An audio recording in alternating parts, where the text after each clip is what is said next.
ನಮಸ್ಕಾರ ಸ್ನೇಹಿತರೆ. ಇರಾನ್ ಮತ್ತು ಇಸ್ರೇಲ್ ನಡುವೆ ನಡೀತಾ ಇರುವಂತಹ ಯುದ್ಧ ಅತ್ಯಂತ ಭೀಕರ ಹಂತಕ್ಕೆ ತಲುಪ್ತಾ ಇದೆ. ನಿಮ್ಗೆ ಗೊತ್ತಿದೆ ಈಗ ಇರಾನ್ ಏನ್ ಮಾಡ್ತಾ ಇದೆ ಅಂತೇಳಿ. ತನ್ನ ಸುತ್ತಮುತ್ತ ಇರುವಂತಹ ಎಲ್ಲಾ ಅರಬ್ ದೇಶಗಳ ಮೇಲೆ ಸತತವಾಗಿ ದಾಳಿಯನ್ನ ನಡೆಸ್ತಾ ಇದೆ.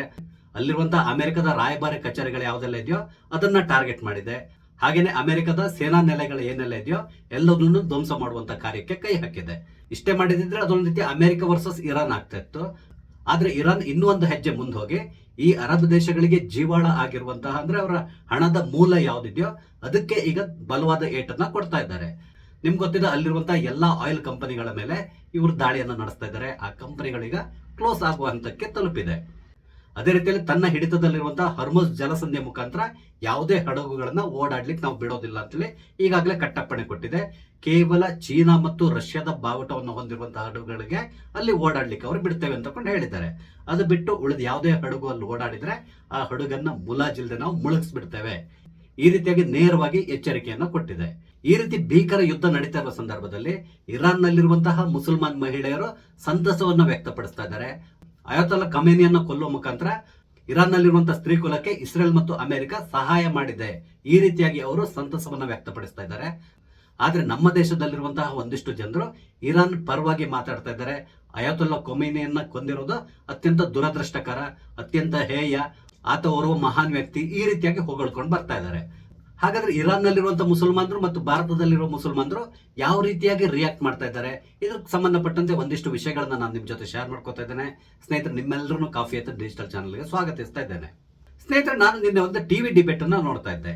ಈ ಟಿವಿ ಡಿಬೇಟ್ ನಲ್ಲಿ ಓರ್ವ ಕಾಂಗ್ರೆಸ್ ನಾಯಕ, ಬಿಜೆಪಿ ನಾಯಕ, ಹಾಗೆ ಓರ್ವ ಹಿಂದೂ ನಾಯಕ, ಜೊತೆಲಿ ಇಬ್ರು ಮುಸಲ್ಮಾನ್ ನಾಯಕರು ಕೂಡ ಭಾಗವಹಿಸಿದ್ರು.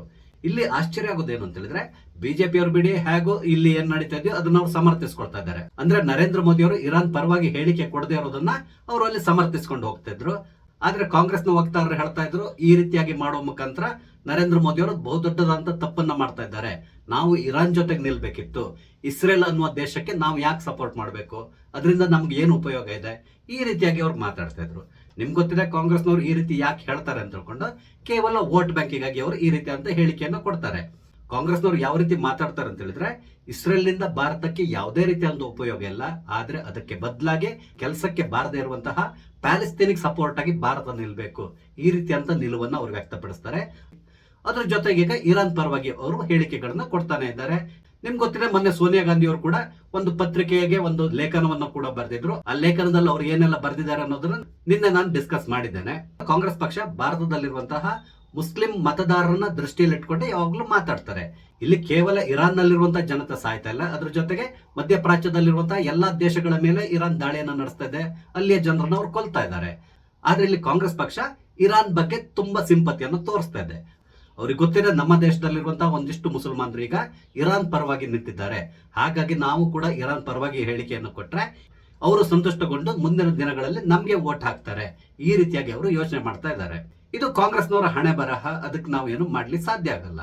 ಆದ್ರೆ ಇದೇ ಸಂದರ್ಭದಲ್ಲಿ ಈ ಮುಸಲ್ಮಾನ್ ನಾಯಕರು ಈ ಡಿಬೇಟ್ ನಲ್ಲಿ ಭಾಗವಹಿಸಿದ್ರಲ್ಲ, ಅವ್ರು ಮಾತಾಡ್ತಾ ಇರುವಂತಹ ರೀತಿಯನ್ನು ನೋಡಿದಾಗ ನನಗೆ ನಿಜಕ್ಕೂ ಆಶ್ಚರ್ಯ ಆಯ್ತು. ಎಲ್ಲಕ್ಕಿಂತ ಮುಖ್ಯವಾಗಿ ಇವರು ಮುಂದಿನ ದಿನಗಳಲ್ಲಿ ನಮ್ಮ ದೇಶದ ಭದ್ರತೆಗೆ ಏನಾದ್ರೂ ಸಮಸ್ಯೆ ಉಂಟಾದಾಗ ಯಾರ ಪರವಾಗಿ ನಿಲ್ಲಬಹುದು ಅನ್ನುವ ವಿಷಯದಲ್ಲಿ ಸಂಶಯ ಬರ್ತಾ ಇದೆ. ಕಾರಣ ಏನು ಅಂತ ಹೇಳಿದ್ರೆ, ಇವರು ಆಡ್ತಾ ಇರುವಂತಹ ಮಾತು. ಇಲ್ಲಿ ಇವ್ರು ಏನ್ ಹೇಳ್ತಾರೆ ಅಂತ ಹೇಳಿದ್ರೆ, ಇಸ್ರೇಲ್ನ ಒಂದು ದೇಶ ಅಂತ ಹೇಳ್ಕೊಂಡು ನಾವು ಯಾವುದೇ ಕಾರಣಕ್ಕೂ ಒಪ್ಪೋದಿಲ್ಲ ಅಂತೇಳಿ ಹೇಳ್ತಾ ಇದ್ದಾರೆ. ಇಲ್ಲಿ ಒಂದು ವಿಷಯವನ್ನ ನಾವು ಗಮನಿಸಬೇಕು. ಅದೇನು ಅಂತ ಹೇಳಿದ್ರೆ, ಇವ್ರು ಇರೋದಲ್ಲಿ ಭಾರತ ದೇಶದಲ್ಲಿದ್ದಾರೆ. ಭಾರತ ಸರ್ಕಾರ ಇಸ್ರೇಲ್ನ ಒಂದು ದೇಶ ಅಂತ ಹೇಳ್ಕೊಂಡು ರೆಕಾಗ್ನೈಸ್ ಮಾಡಿದೆ. ಹಾಗೇನೆ ಪ್ಯಾಲೆಸ್ತೇನ್ ಕೂಡ ಇವರು ಒಂದು ದೇಶ ಅಂತ ಹೇಳ್ಕೊಂಡು ರೆಕಾಗ್ನೈಸ್ ಮಾಡಿದ್ದಾರೆ. ಅಂದ್ರೆ ಭಾರತ ಹೇಳ್ತಾ ಇರೋದೇನು ಅಂತ ಹೇಳಿದ್ರೆ, ಪ್ಯಾಲೆಸ್ತೇನ್ ಕೂಡ ಇರಬೇಕು, ಅದೇ ರೀತಿಯಲ್ಲಿ ಇಸ್ರೇಲ್ ಕೂಡ ಇರಬೇಕು ಅಂತೇಳಿ ಹೇಳ್ತಾ ಇದ್ದಾರೆ. ಆದ್ರೆ ಇವ್ರು ಏನ್ ಹೇಳ್ತಾರೆ ಅಂತ ಹೇಳಿದ್ರೆ, ಇಸ್ರೇಲ್ ಅನ್ನುವ ದೇಶ ಭೂಪಟದಲ್ಲಿರೋದನ್ನ ನಾವು ಒಪ್ಪೋದಿಲ್ಲ ಅಂತೇಳಿ ಹೇಳ್ತಾರೆ. ಹಾಗೇನೆ ಮುಂದೊಂದು ದಿನ ಇಸ್ರೇಲ್ ಸಂಪೂರ್ಣವಾಗಿ ನಾಶವಾಗಿ ಹೋಗ್ತದೆ, ಅಷ್ಟೊಂದು ವಿಶ್ವಾಸ ನಮ್ಗಿದೆ, ಈ ರೀತಿಯಾಗಿ ಅವರು ಹೇಳಿಕೆಯನ್ನ ಕೊಡ್ತಾ ಇದ್ರು. ಇಷ್ಟೇ ಹೇಳಿದ್ರು ಪರವಾಗಿರ್ಲಿಲ್ಲ. ಅದ್ರ ನಡುವೆ ಅವ್ರು ಇನ್ನೊಂದು ಮಾತನ್ನ ಏನ್ ಹೇಳಿದ್ದಾರೆ ಅಂತ ಹೇಳಿದ್ರೆ, ಇಸ್ರೇಲ್ ಮೇಲೆ ಸತತವಾಗಿ ದಾಳಿ ನಡೆಸುವಂತಹ ಸುತ್ತಮುತ್ತಲಿನ ಈ ಭಯೋತ್ಪಾದಕರ ಗುಂಪೇನಿದೆ, ಆ ಭಯೋತ್ಪಾದಕರ ಗುಂಪನ್ನ ನಾವು ಭಯೋತ್ಪಾದಕರು ಅಂತ ಒಪ್ಕೊಳ್ಳೋದಿಲ್ಲ. ಅವರೆಲ್ಲರೂ ಕೂಡ ಇಸ್ರೇಲ್ ವಿರುದ್ಧವಾಗಿ ಹೋರಾಡ್ತಿರುವಂತಹ ಸ್ವಾತಂತ್ರ್ಯ ಹೋರಾಟಗಾರರು, ಈ ರೀತಿಯಾದಂತಹ ಹೇಳಿಕೆಯನ್ನು ಕೂಡ ಕೊಟ್ಟಿದ್ದಾರೆ. ಅಂದ್ರೆ ಅವ್ರು ಹೇಳ್ತಾ ಇರೋದು ಏನು ಅಂತ ಹೇಳಿದ್ರೆ, ಇಸ್ರೇಲ್ ಮೇಲೆ ದಾಳಿ ನಡೆಸಿರುವಂತಹ ಹಮಾಸ್ ಉಗ್ರರಿರ್ಬಹುದು ಅಥವಾ ಹೆಜ್ಬುಲ್ಲಾಗಳಿರ್ಬಹುದು, ಹಾಗೇನೆ ಯಮನ್ ನಲ್ಲಿರುವಂತಹ ಹೌತಿಗಳಿರ್ಬಹುದು, ಇವರೆಲ್ಲರೂ ಕೂಡ ಸ್ವಾತಂತ್ರ್ಯ ಹೋರಾಟಗಾರರು. ಅವರು ಭಯೋತ್ಪಾದಕರಲ್ಲ, ಅವರ ಗುಂಪು ಭಯೋತ್ಪಾದಕ ಗುಂಪಲ್ಲ, ಈ ರೀತಿಯಾದಂತ ಹೇಳಿಕೆಯನ್ನ ಇವರು ಓಪನ್ ಆಗಿ ಟಿವಿಯಲ್ಲಿ ಕೂತ್ಕೊಂಡು ಕೊಡ್ತಾ ಇದ್ದಾರೆ. ಇಲ್ಲಿ ನಾವು ಭಯ ಪಡಬೇಕಾಗಿದ್ದೇನು ಅಂತ ಹೇಳಿದ್ರೆ, ನಿಮ್ಗೆ ಗೊತ್ತಿದೆ ಪಾಕಿಸ್ತಾನದಲ್ಲಿ ಎಷ್ಟೊಂದು ಉಗ್ರರ ಗುಂಪುಗಳಿದೆ ಅಂತೇಳಿ. ಈ ಉಗ್ರರ ಮುಖ್ಯ ಗುರಿ ಏನು? ಕಾಶ್ಮೀರವನ್ನ ಭಾರತದಿಂದ ಬೇರ್ಪಡಿಸುವಂತಹದ್ದು. ಅದಕ್ಕಾಗಿ ಅವರು ಸತತವಾಗಿ ಭಾರತದ ಮೇಲೆ ದಾಳಿಯನ್ನು ನಡೆಸ್ತಾ ಇದ್ದಾರೆ. ಇವರೆಲ್ಲರೂ ಕೂಡ ಪಾಕಿಸ್ತಾನ ಪ್ರಾಯೋಜಿತ ಉಗ್ರಗಾಮಿಗಳು. ಮುಂದೊಂದು ದಿನ ಇದೇ ಮುಸ್ಲಿಂ ನಾಯಕರು ಈ ಲಷ್ಕರ್ ಎ ತೈಬಾ ಇರಬಹುದು ಅಥವಾ ಐಸಿಸ್ ಇರಬಹುದು, ಹಾಗೇನೆ ಬಹಳಷ್ಟು ಗುಂಪುಗಳಿದೆಯಲ್ಲ, ಈ ಗುಂಪುಗಳನ್ನು ಕೂಡ ಸ್ವಾತಂತ್ರ್ಯ ಹೋರಾಟಗಾರರು, ಅವರು ಕಾಶ್ಮೀರದ ಸ್ವಾತಂತ್ರ್ಯಕ್ಕಾಗಿ ಹೋರಾಡ್ತಾ ಇದ್ದಾರೆ, ಹಾಗಾಗಿ ನಾವು ಅವ್ರ ಜೊತೆ ನಿಲ್ತೇವೆ, ಈ ರೀತಿಯಾಗಿ ಹೇಳಿದ್ರು ಕೂಡ ಆಶ್ಚರ್ಯ ಪಡ್ಬೇಕಾಗಿಲ್ಲ.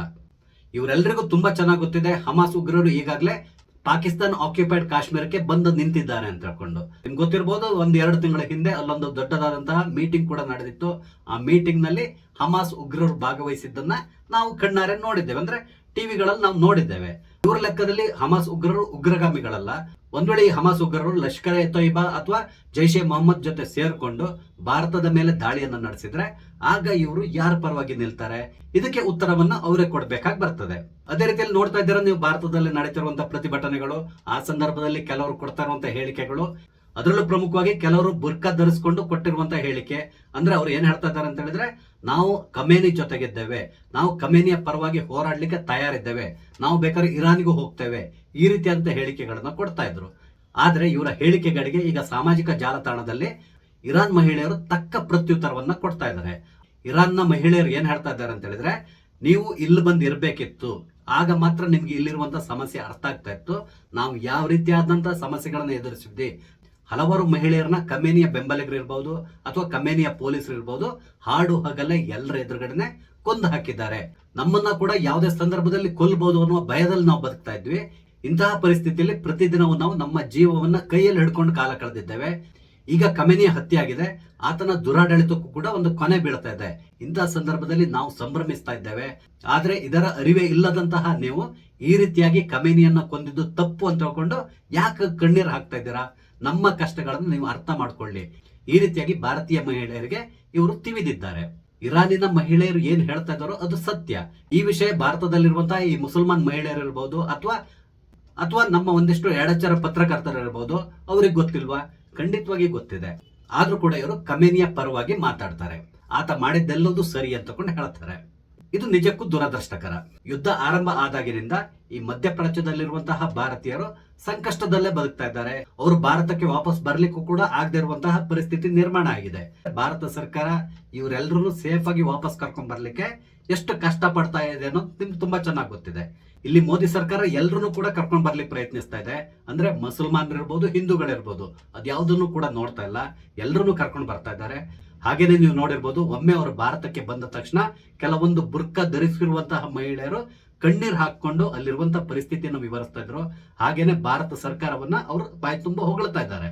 ಭಾರತ್ ಮಾತಾ ಕಿ ಜೈ ಅಂತೇಳಿ ಕೂಗಿದ್ದನ್ನು ಕೂಡ ನೀವು ನೋಡಿದ್ದೀರಾ. ಇದನ್ನ ನೋಡಿದಾಗ ಅಲ್ಲಿ ಪರಿಸ್ಥಿತಿ ಹೇಗಿತ್ತು, ಭಾರತ ಸರ್ಕಾರ ಅವ್ರ ಪರವಾಗಿ ಹೇಗೆ ಕೆಲಸ ಮಾಡ್ತಾ ಇದೆ, ಇದನ್ನ ಎಲ್ಲರೂ ಕೂಡ ಅರ್ಥ ಮಾಡ್ಕೋಬೇಕು. ಆದ್ರೆ ನಮ್ಮಲ್ಲಿರುವಂತಹ ಒಂದಿಷ್ಟು ಜನರಿದ್ದಾರೆ, ಅವರ ಕೆಲಸ ಏನು ಅಂತ ಹೇಳಿದ್ರೆ ಮೋದಿಯನ್ನ ಬೈಯೋದು, ಮೋದಿ ಸರಿ ಇಲ್ಲ ಅಂತ ಹೇಳೋದು, ಮೋದಿ ಹಾಗೆ, ಮೋದಿ ಹೀಗೆ, ಮೋದಿ ಮುಸಲ್ಮಾನರ ವಿರೋಧಿ, ಈ ರೀತಿಯಾಗಿ ಹೇಳ್ಕೊಂಡು ಹೋಗ್ತಾರೆ. ಒಂದ್ ವೇಳೆ ಮೋದಿ ಇವ್ರು ಹೇಳ್ದಾಗೇನೆ ಮುಸ್ಲಿಂ ದ್ವೇಷಿ ಆಗಿದ್ದಿದ್ರೆ ಈ ಮಧ್ಯಪ್ರಾಚ್ಯದಲ್ಲಿರುವಂತಹ ಕೇವಲ ಹಿಂದೂಗಳನ್ನ ಮಾತ್ರ ಅವ್ರು ಭಾರತಕ್ಕೆ ಕರ್ಕೊಂಡ್ ಬರ್ಬೋದಿತ್ತು, ಮುಸಲ್ಮಾನರನ್ನ ಅಲ್ಲೇ ಬಿಟ್ಟು ಬರ್ಬೋದಿತ್ತಲ್ಲ. ಯಾಕಂದ್ರೆ ಅದು ಕೂಡ ಮುಸಲ್ಮಾನ್ ರಾಷ್ಟ್ರ, ಅಲ್ಲಿಯ ಮುಸಲ್ಮಾನರು ಇವ್ರನ್ನ ಕೂಡ ತುಂಬಾ ಚೆನ್ನಾಗಿ ನೋಡ್ಕೊಳ್ಬಹುದು, ಹಾಗಾಗಿ ಅವ್ರನ್ನ ಬಿಟ್ಟು ಬರ್ಬೋದಿತ್ತಲ್ಲ. ಆದ್ರೆ ಸರ್ಕಾರ ಇಲ್ಲಿ ಆ ರೀತಿ ಮಾಡ್ತಾ ಇಲ್ಲ. ಎಲ್ಲರೂ ಕೂಡ ನಮ್ಮ ದೇಶದ ಪ್ರಜೆಗಳು ಅಂತಕೊಂಡು ಟ್ರೀಟ್ ಮಾಡ್ಕೊಂಡು ಹೋಗ್ತಾ ಇದ್ದಾರೆ. ಆದ್ರೆ ನಮ್ಮ ದೇಶದಲ್ಲಿರುವಂತಹ ಒಂದಿಷ್ಟು ಮುಸಲ್ಮಾನರು ವಸ್ತು ಸ್ಥಿತಿಯನ್ನ ತಿಳ್ಕೊಳ್ಳದೇನೆ ಬಾಯಿ ಬಂದಾಗ ಮಾತಾಡ್ತಾರೆ. ನೀವು ಇತ್ತೀಚೆಗೆ ವೈರಲ್ ಆಗಿರುವಂತಹ ಒಂದು ವಿಡಿಯೋವನ್ನು ಕೂಡ ನೋಡಿರ್ಬೋದು. ಇದು ಕೂಡ ಅಷ್ಟೇ, ಒಂದು ಟಿವಿ ಡಿಬೇಟ್ ನಲ್ಲಿ ಮೋಸ್ಟ್ಲಿ ದುಬೈಯಿಂದನೋ ಅಥವಾ ಬೇರೆ ಯಾವುದೋ ದೇಶದಿಂದ ಒಬ್ಬ ಮುಸ್ಲಿಂ ಯುವಕ ಮಾತಾಡ್ತಾ ಇದ್ದ. ಮೋಸ್ಟ್ಲಿ ನನ್ಗನ್ಸುತ್ತೆ ಆತ ಮಾತಾಡುವಾಗ ಮಂಗಳೂರು ಕಡೆ ಅನಿಸ್ತದೆ. ಆತ ಏನ್ ಹೇಳ್ದ ಅಂತ ಹೇಳಿದ್ರೆ, ನಮ್ಮ ತಲೆ ಮೇಲೇನೆ ಮಿಸೈಲ್ಗಳು ಆ ಕಡೆ ಈ ಕಡೆ ಹೋಗ್ತಾ ಇದೆ, ಆದ್ರೂ ಕೂಡ ನಾವು ಏನೋ ಒಂದ್ ಸ್ವಲ್ಪ ಧೈರ್ಯದಲ್ಲಿದ್ದೇವೆ. ನಾವು ಅಂತ ಹೇಳಿದ್ರೆ ಭಾರತೀಯರು ತುಂಬಾ ಧೈರ್ಯದಲ್ಲಿದ್ದೇವೆ. ನಾನೋರೋ ಮುಸಲ್ಮಾನ, ಆದ್ರೂ ಕೂಡ ಮೋದಿ ಬಗ್ಗೆ ತುಂಬಾ ಗೌರವ ಇದೆ. ಮೋದಿ ಯಾವ ರೀತಿಯಾಗಿ ಕೆಲಸ ಮಾಡ್ತಾ ಇದ್ದಾರೆ ಅನ್ನೋದನ್ನ ನೀವು ವಿದೇಶಕ್ಕೆ ಬಂದಾಗ ಗೊತ್ತಾಗ್ತದೆ. ನಮ್ಮ ಜೊತೆಗೆ ಬಹಳಷ್ಟು ಜನ ಶ್ರೀಲಂಕಾದವರಿದ್ದಾರೆ, ಬಾಂಗ್ಲಾದೇಶದವರಿದ್ದಾರೆ, ಹಾಗೇನೆ ಪಾಕಿಸ್ತಾನದವ್ರು ಕೂಡ ಇದ್ದಾರೆ. ಆದ್ರೆ ಅವರೆಲ್ಲರೂ ಕೂಡ ಭಯದಿಂದ ನಡುತ್ತಾ ಇದ್ದಾರೆ. ಆದ್ರೆ ನಮ್ಗೆಲ್ರಿಗೂ ತುಂಬಾ ಧೈರ್ಯ ಇದೆ. ಮೋದಿ ಅವರು ನಮ್ಮನ್ನ ಇಲ್ಲಿ ಬಿಟ್ಟು ಬಿಡೋಲ್ಲ, ನಮ್ಮನ್ನ ಭಾರತಕ್ಕೆ ಹೇಗಾದ್ರೂ ಮಾಡಿ ಕರ್ಸ್ಕೊಳ್ತಾರೆ, ಅಷ್ಟೊಂದು ವಿಶ್ವಾಸ ನಮ್ಗಿದೆ. ಆದ್ರಿಂದ ನಾವೆಲ್ಲರೂ ಕೂಡ ಧೈರ್ಯದಲ್ಲಿದ್ದೇವೆ. ಪಾಕಿಸ್ತಾನ, ಶ್ರೀಲಂಕಾ ಮತ್ತು ಬಾಂಗ್ಲಾದೇಶದವರು ಹೆದರ್ಕೊಂಡೆ ಜೀವನವನ್ನ ನಡೆಸ್ತಾ ಇದ್ದಾರೆ. ಯಾಕಂದ್ರೆ ಅವ್ರನ್ನ ಕೇಳುವರಿಲ್ಲ, ಆ ರೀತಿಯಂತ ಪರಿಸ್ಥಿತಿ ಇದೆ. ಆದ್ರೆ ನಮ್ಗೆ ಆ ರೀತಿಯಂತ ಹೆದರಿಕೆ ಇಲ್ಲ. ಕಾರಣ ಏನು ಅಂತ ಹೇಳಿದ್ರೆ, ಮೋದಿಯವರ ನಾಯಕತ್ವ ಮತ್ತು ನಮ್ಮ ಸರ್ಕಾರ ನಮ್ಮ ದೇಶದ ಜನತೆಯನ್ನ ಯಾವುದೇ ಕಾರಣಕ್ಕೆ ಕೈ ಬಿಡೋದಿಲ್ಲ, ಈ ಒಂದು ವಿಶ್ವಾಸ ನಮ್ಗಿದೆ. ಆದ್ರಿಂದ ನಾವು ಧೈರ್ಯದಲ್ಲಿದ್ದೇವೆ, ಈ ರೀತಿಯಾದಂತ ಹೇಳಿಕೆಯನ್ನ ಕೊಟ್ಟಿದ್ದಾರೆ. ಈ ಹೇಳಿಕೆಯನ್ನು ಯಾರೋ ಒಬ್ಬ ಹಿಂದೂ ಕೊಟ್ಟಿದ್ದಿದ್ರೆ ಅದು ಬೇರೆ ತರ, ಆದ್ರೆ ಇದು ಹಾಗಲ್ಲ. ಇಲ್ಲಿ ಹೇಳಿಕೆಯನ್ನು ಕೊಟ್ಟಂತ ವ್ಯಕ್ತಿ ಓರ್ವ ಮುಸಲ್ಮಾನ.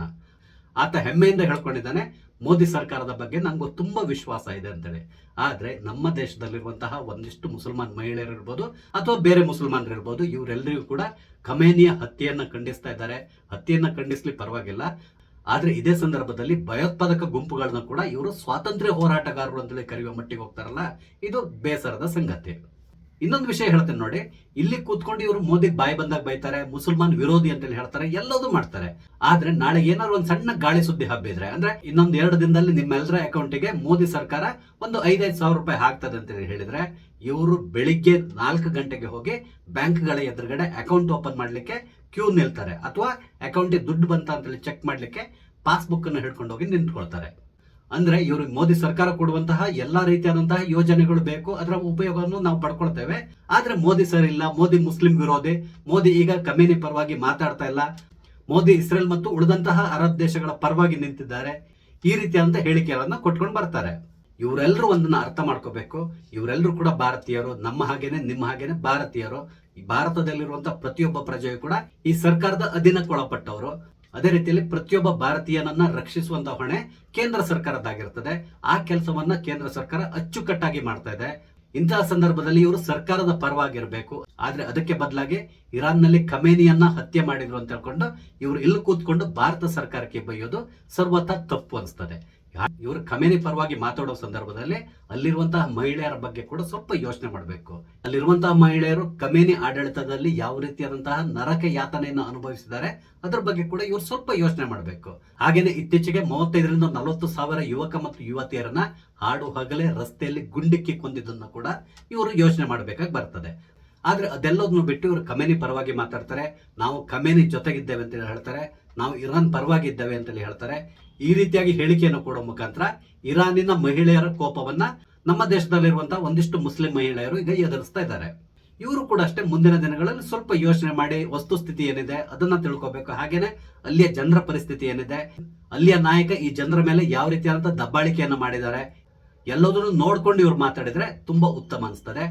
ನೋಡೋಣ, ಮುಂದಿನ ದಿನಗಳಲ್ಲಾದ್ರೂ ಇವ್ರು ಮಾತಾಡೋದಕ್ಕಿಂತ ಮೊದಲು ಸ್ವಲ್ಪ ಯೋಚನೆ ಮಾಡಬಹುದು ಅಂತ ಹೇಳ್ಕೊಂಡು ನಾವು ಆಶಿಸೋಣ. ಸ್ನೇಹಿತರೆ, ಈ ವಿಷಯಗಳ ಬಗ್ಗೆ ನಿಮ್ಗೆ ಏನಿಸ್ತದೆ, ನಿಮ್ಮ ಅನಿಸಿಕೆಗಳನ್ನ ದಯವಿಟ್ಟು ಕಮೆಂಟ್ ಮುಖಾಂತರ ತಿಳಿಸಿ. ಹಾಗೇನೆ ಇಲ್ಲಿ ನಾನು ಹಂಚ್ಕೊಂಡಂತ ವಿಷಯ ಇಷ್ಟ ಆದ್ರೆ ಲೈಕ್ ಮಾಡಿ, ಶೇರ್ ಮಾಡಿ, ದಯವಿಟ್ಟು ನನ್ನ ಚಾನಲ್ ಸಬ್ಸ್ಕ್ರೈಬ್ ಮಾಡಿ. ನಮಸ್ತೆ, ಜೈ ಹಿಂದ್.